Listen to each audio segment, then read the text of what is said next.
Isang magandang buhay mga kagulay. Welcome po ulit sa ating bagsakan ng mga sariwang gulay ngayong araw po ng Huwebes dito po sa ating palengke ng sangitan na nasa barangay Magsaysay Norte. Ang ating pong bagsakan ay bukas mula Lunes hanggang Linggo po ng alas 8 ng umaga hanggang alas 5 ng hapon. Sarado na po tayo sa gabi at sa madaling araw. Samahan niyo po kung alamin natin yung mga dumadating na mga sariwang gulay dito po sa ating bagsakan. Yan, unahin po natin itong yung beans po, yung local na beans po natin, medyo tumaas po, nasa 100 po, 1 kilo. Local beans po yan galing yung mga gabaldong, ganyan. Yung ating pong pipinong puti, 30 pesos po, 1 kilo. Yung okra po, medyo tumamlay ng konti, 80 to 85 pesos, 1 kilo. At yung ating siling panigang, nasa 20-25 pa rin po, 1 kilo. Yung talong po natin, nasa 30 hanggang 35 pesos. Minsan may 40 pa, 1 kilo po. At ang ating supiyang kalabasa po, nasa 35 hanggang 38 per kilo. At ang ating upo po, isang bundle po, 150 pesos. Ang ating sitaw po, isang big kiss po, 150 hanggang 190, isang tali. Ang ating kalamansi po ay nasa 1,006 hanggang 1,007 isang buriki or 30 kilos. Medyo bumaba ng konti. Yung ating pong pechay ay nasa 15 pesos hanggang 20 pesos per kilo. Yung kamatis natin na stock na naman, bumaba uli. Nasa 12 hanggang 10 piso po per kilo. Kala ko magtutuloy na yung 13. Pero naudlot uli ang pagtaas niya. Nasa 12 na uli. Ang ating siling panigang, 20 hanggang 25 po per kilo. Kagaganda ng panigang natin sa ating bagsakan. Sa ating sultan naman po, umangat yan. Nasa 120 hanggang 130 po 1 kilo. At yung ating siling Taiwan po, nasa umangat din 80 pesos per kilo. Marami pong naghihintay na pag-angat sa ating siling Taiwan. Alam ko yan. Sa ating mga sibuyas na local naman po, yung puti, yung isang bundle po, bali 10 kilos, 330 po yung medium. Yung small po, 200. Isang buriki or 10 kilos. Sa pula naman po, yung 490 po yung medium. At yung D1 po, 530 po, isang red bag. Sa ating super white, 520 po, 5 kilos isang bundle. Kanso po yung malaki, 450. Yung small po, 420. Yung munggo po, tumaas 3,000 pesos ang labo nating munggo. Yan po, ang daming sibuyas, maraming bawang sa ating bagsakan. Yan po, sa gulay bagyo po, yung ating labanos po, 350 po, isang bundle. At yung ating pipino po, umangat po, yung Jackson, 850 pesos po, isang bundle. Sa ating patatas, nasa 580 isang bundle. At yung maliit na patatas po, 500 isang bundle. Yung ating sayote naman po ay nasa 350 po, isang bundle. Ang repolyo natin, 300 pesos, isang bundle. Yung carrots po natin, angat yan 1,300 po, isang bundle ng carrots. Pechay bagyo po natin, 300 isang bundle. Yung ating broccoli, 90 pesos po ang 1 kilo.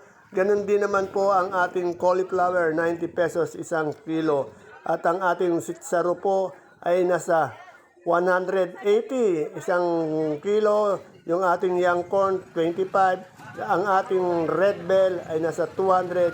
Ang green bell ay nasa 250. Ang lemon na imported, 180 po, walang pagbabago. Sa ating celery, nasa 100 pesos po. At yung leeks po natin ay nasa 140. At ang ating beans na bagyo po, mataas po yung 140 kumpara natin sa local 100. Mas mataas yung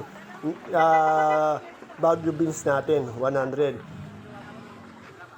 Sa ating pong pusong mapagmahal naman ay nasa 26 pesos per kilo. Sa ating mga gabing-galyang na puti, pulat, 28 po ang 1 kilo. Yung sinibuyas, 80 pesos po 1 kilo.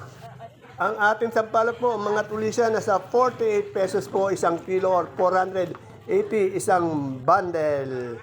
Yan po, ang dami nating kamatis na dumadating at talong. Yung sitaw po natin Medyo angat po yan, 150 hanggang 190 po, isang big kiss. Yung ating kalamansi po, 1.6 hanggang 1.7, medyo bumaba yung kalamansi. Yung pipinong bakla po natin, 30 pesos ang isang kilo. Yung puti, 30 pesos din isang kilo. Yung ating ampalaya po ay nasa 75 hanggang 80 po. Medyo angat ng konti. 80 pesos isang kilo po. Yung ating mais po, yung puti, nasa 30 pesos po per kilo. Yung dilaw, 15 pesos po per kilo. Yung talong po natin na domino, 25 lang po per kilo. Yung talong natin na mahaba, 30 hanggang 35 po per kilo. Sa ating patolang palikpik ay nasa 35 hanggang 40 pesos po isang kilo. Ayan po, sa dahon ng sili natin, 60 pesos po isang kilo. Yung okra natin medyo bumaba, nasa 80-85 isang kilo. Yan po, magaganda yung pipino. Pipinong baklat, 30 pesos po isang kilo. Yung ating patolang kinis ay nasa 25 hanggang 30 pesos po isang kilo. Ang ating mga kamote naman po, yung ating Taiwan Sea na maganda, pang mall 50, yung ubi 45 pesos per kilo, yung dilaw 38 pesos, yung puti 35 pesos per kilo. Tanda niya, puro asking lang yan tinatanong natin. Wala pang final price. Iba ang final sa asking price. Yung beans natin nga, 100 na yung local natin. Sa sigarilyas po natin, 110 hanggang 120 po per kilo.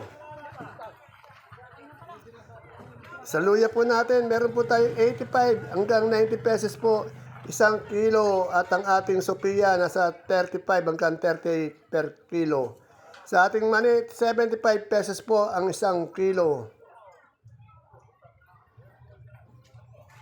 Sa ating lasuna naman po ay nasa 40 pesos isang kilo or 400 isang bundle. Yan po ating gabing galyang, 28 po, pula puti, sinibuyas, 80 pesos. Napakarami pa rin pong gulay dito sa ating baksakan. Sa ating pong tawag dito, yung saluyot po, 25 isang tali, kamote, talbos, 8, yung kangkong 5. Sa kalabasa suprema po, 55 yung malaki, medium 54, 51 naman yung small. Yan, alugbati po natin, pirmis po yan, nasa 400 per bundle. Ayan po yung ating, yung dahon sili nga po pala, 60 pesos lang po. Sa ating singkamas, walang pagbabago po, 100. Isang big piece, isang tali. Sa ating mustasa, nasa 20-25 per kilo. Yung ating peche, 15 hanggang 20 pesos per kilo. Napakaraming gulay natin sa baksakan. Kaya maaga kayo dito para makakuha ng magandang gulay. Yung bonito natin ang palaya, 55 pesos lang po per kilo. Ang daming ampalaya. Pero umangat ng 5 piso, 80 pesos. Isang kilo yung ampalaya natin. Yung upo natin hanggang 150 pa rin isang bundle.